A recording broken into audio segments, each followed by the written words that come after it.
কিন্তু এক উম্মাহ, সবাই কি এক উম্মাহ। ইন্না হাদিহি উম্মাতুকুম উম্মাতাও ওয়াহিদা।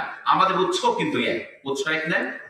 আল্লাহ রাব্বুল আলামিন বলেন, ইয়া আইয়ুহান নাসু ইন্না খালাকনাকুম মিন যাকারিন ওয়া উনসা وجعلناكم شعوبا وقبائل لتعارفوا قولنا الله أكبر আল্লাহ রাব্বুল আলামিন বলেন, হে দুনিয়ার মানুষেরা, নিশ্চয় আমি তোমাদেরকে একজন পুরুষ একজন নারী থেকে সৃষ্টি করেছি।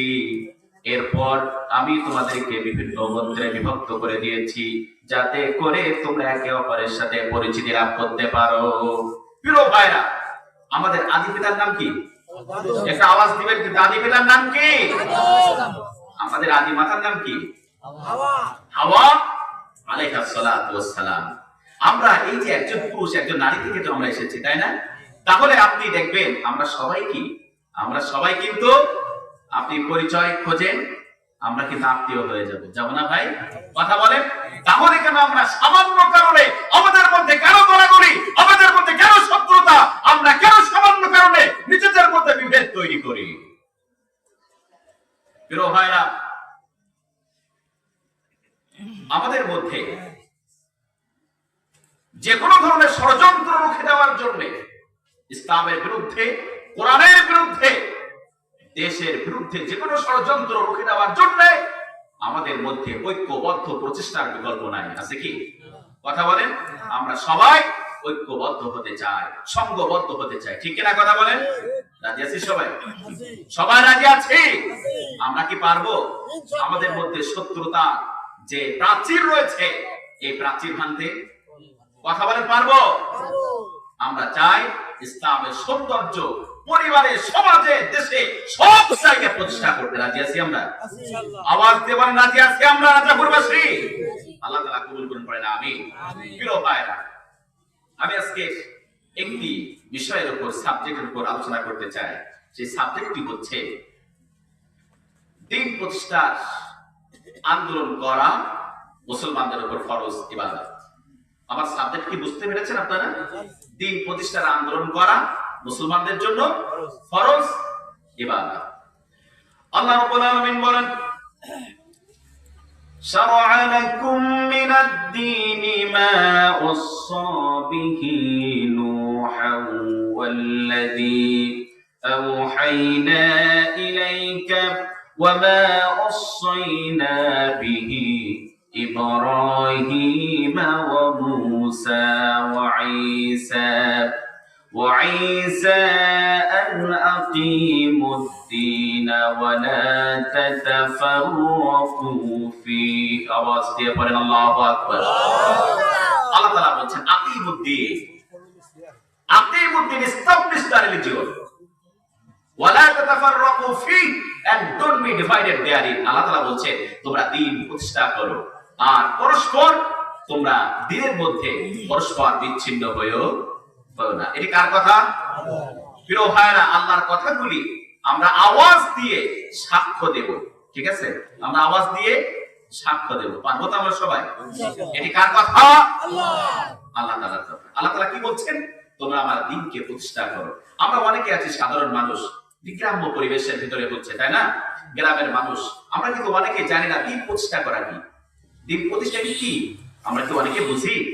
কথা বলেন, বুঝি? আমরা বুঝি না, কিন্তু এই কথাটি আমরা বুঝি যে কোরআন দিয়ে সমাজ, রাষ্ট্র, পার্লামেন্ট পরিচালনার ব্যবস্থা করার নাম হচ্ছে দ্বীন প্রতিষ্ঠা করা। কথা বুঝতেছেন? এবার কি আমরা বুঝতে পেরেছি সবাই? প্রিয় ভাইরা, দ্বীন প্রতিষ্ঠার এই আন্দোলন করা এটি হচ্ছে ফরজ ইবাদত।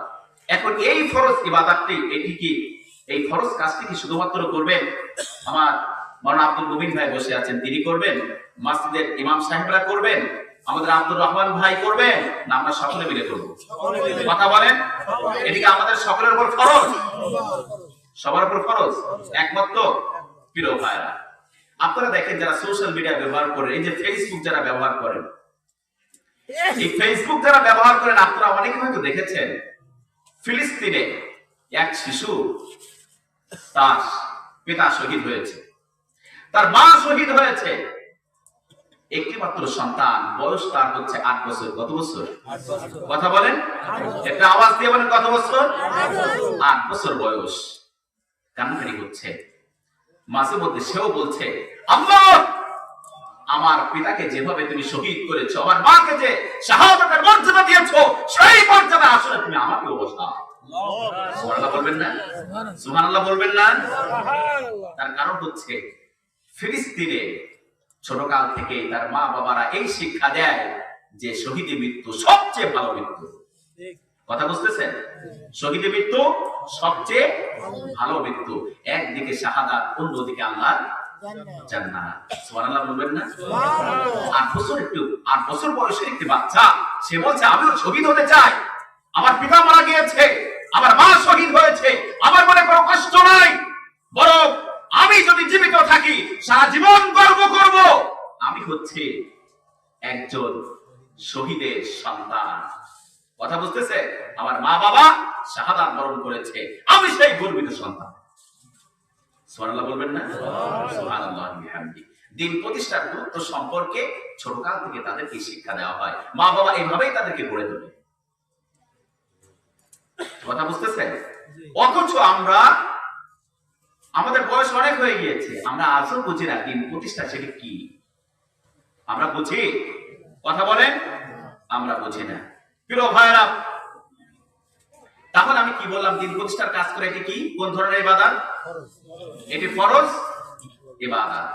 আমি তাফসিরে মুনিরের মধ্যে দেখেছি, তাফসিরে মুনির, এটা নাম মনে রাখবেন সবাই, তাফসিরে মুনিরের মধ্যে দেখেছি, সেখানে বলা হয়েছে যে নামাজ ফরজ হওয়ার আগে দিন প্রতিষ্ঠার কাজ করা ফরজ হয়ে যায়।